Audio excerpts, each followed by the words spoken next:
उत्तर प्रदेश में 2022 में विधानसभा चुनाव होने हैं और इसे लेकर सभी पार्टी तैयारियों में जुट गई है। सपा के वरिष्ठ नेता अबू आजमी भी भदोही पहुंचे। यहां उन्होंने कार्यकर्ताओं को जीत का मंत्र दिया है और वहीं मायावती और असदुद्दीन ओवैसी पर सीधा निशाना साधा है।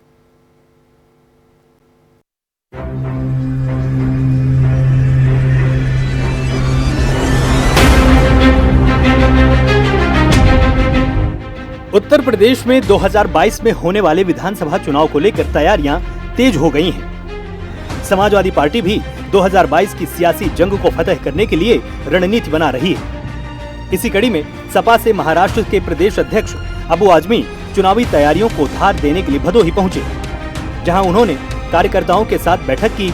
इस दौरान अबू आजमी ने कार्यकर्ताओं से कहा कि विधानसभा चुनाव में पूरी ताकत से जुट जाएं और अखिलेश यादव को मुख्यमंत्री बनाएं।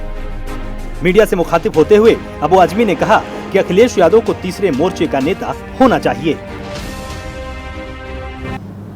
नेता तो मुझे लगता है कि अखिलेश यादव होना चाहिए, क्योंकि उत्तर प्रदेश से दिल्ली का रास्ता निकलता है।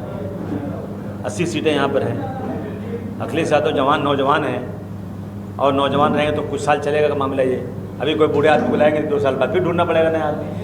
समाजवादी पार्टी मांग ने कह चुकी है कि हम किसी बड़े दल से उत्तर प्रदेश में गठबंधन नहीं करेंगे।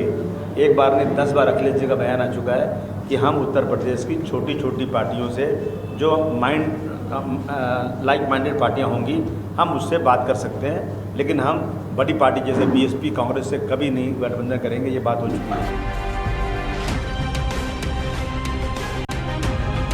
अबू आजमी ने मायावती पर तंज कसते हुए जहां बीएसपी को बीजेपी का ही अंग बताया, वहीं असदुद्दीन ओवैसी पर भी बीजेपी को फायदा पहुंचाने का आरोप लगाया है। अबू आजमी ने कहा कि बीएसपी 100 सीटों पर मुसलमान को टिकट देकर वोट कटवाती है। बीएसपी का बीजेपी से पुराना नाता है। वहीं असदुद्दीन ओवैसी पर निशाना साधते हुए उन्होंने कहा कि वोट काटने वाले नेता हैं, सपा की आंधी में लापता हो जाएंगे।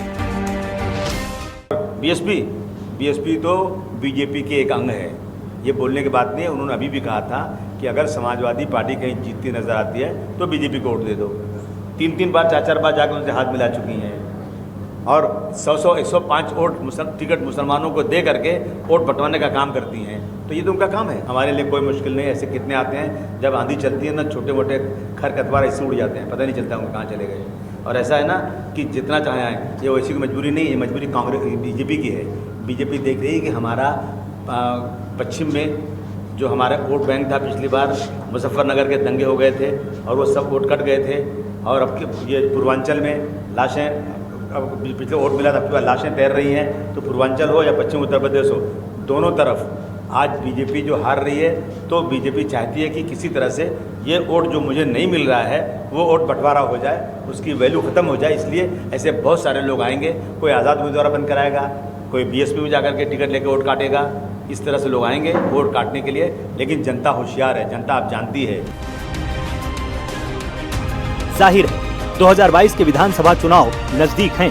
ऐसे में विधानसभा चुनाव से पहले सियासी बिसात बिछाई जाने लगी है। हालांकि विधानसभा चुनाव का बाजीगर कौन होगा, ये तो आने वाला वक्त ही बताएगा। चंद्रबालक राय, भदोही, प्राइम न्यूज।